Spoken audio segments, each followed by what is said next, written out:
धनखड़ साहब का जो वक्तव्य था, जो स्पीच थी, वो पढ़ा। कुछ सरकार के लोगों को जुडिशरी के निर्णय पसंद नहीं आते तो फिर वो आरोप लगाना शुरू कर देते हैं, और जब उनको पसंद आते हैं तो फिर विपक्ष को कहते हैं ये तो सुप्रीम कोर्ट ने फैसला किया।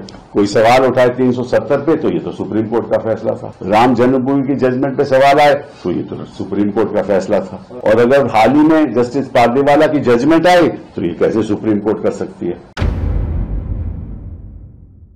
दोस्तों, अभी सुप्रीम कोर्ट का वक्फ कानून को लेकर फैसला आया और यहां पता चल रहा है कि देश के उपराष्ट्रपति के पद पर बैठे हुए जगदीप धनखड़ का एक ऐसा बयान सामने आया।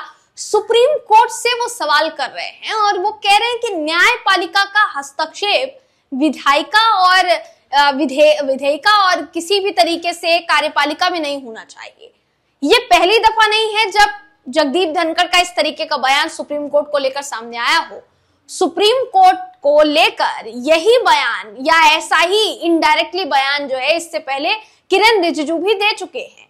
किरण रिजिजू ने इससे पहले ये कहा था कि मुझे भरोसा है कि न्यायपालिका विधायिका के किसी भी काम में जो है दखल नहीं देगी, कार्यपालिका के किसी काम में जो है वो दखल नहीं देगी। इस तरीके की बात इनडायरेक्टली कह दिया था सुप्रीम कोर्ट के लिए। और अब देश की राष्ट्रपति को लेकर जो सिर्फ सलाह दी गई सुप्रीम कोर्ट की तरफ से, अब उस पर जगदीप धनखड़ ने सवाल खड़े कर दिए हैं।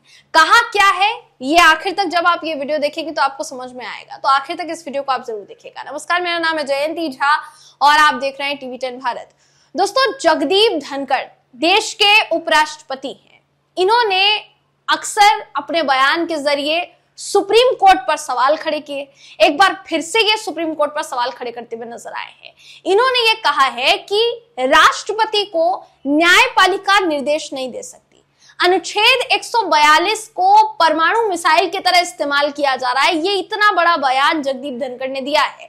अब जरा समझिए कि 142 अनुच्छेद जिसकी वो बात कर रहे हैं, वो क्यों इस पर जगदीप धनखड़ जो है उन्होंने इतना बड़ा बयान दिया। वो इसलिए दिया दोस्तों क्योंकि बीते दिनों सिर्फ और सिर्फ कुछ घंटे पहले वक्फ कानून को लेकर ही फैसला नहीं आया, बल्कि बीते दिनों तमिलनाडु के जो गवर्नर हैं RN रवि, इन्होंने तमिलनाडु सरकार द्वारा दिए गए जितने बिल थे, जितने विधेयक थे, उनको मंजूरी नहीं दी। और कई विधेयक अगर ऐसा लगता है किसी गवर्नर को कि उनको उस पर आपत्ति है तो वो राष्ट्रपति के पास भेज देते हैं। ऐसे एक बिल नहीं, ऐसे 10 विधेयक आरोप है कि राष्ट्रपति के पास भेजे गए।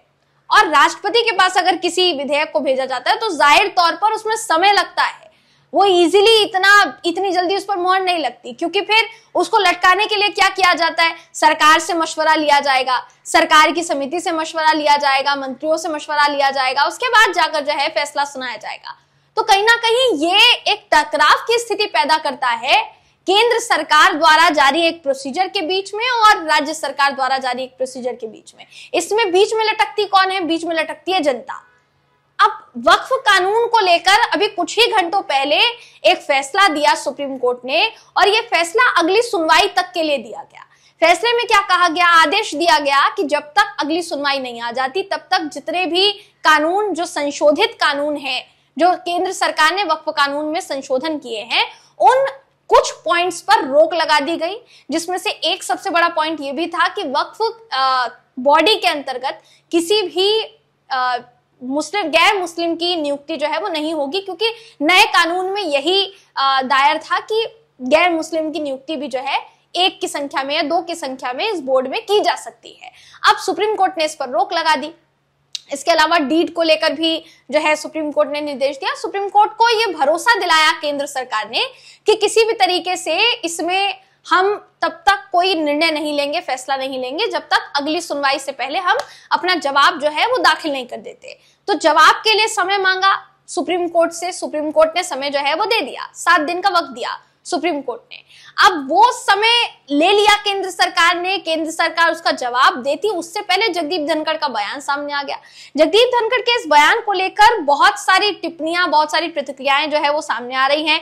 विनोद कापड़ी जो है वो लिखते हैं उन्हीं के बयान पर कि ये देश सिर्फ संविधान से चलेगा, रीढ़ विहीनों की निर्लज्जता और चापलूसी से नहीं चलेगा।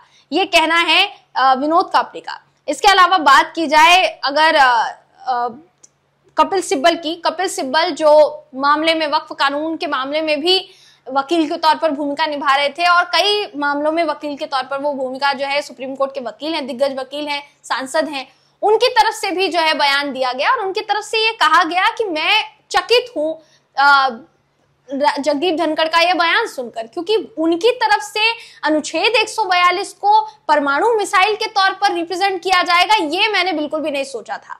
तो जगदीप धनखड़ के इस बयान को लेकर, स्टेटमेंट को लेकर वो कहते हैं कि I was saddened and surprised to see Jagdeep Dhankhar statement. If any institution is trusted throughout the country in today's time, it is the judiciary.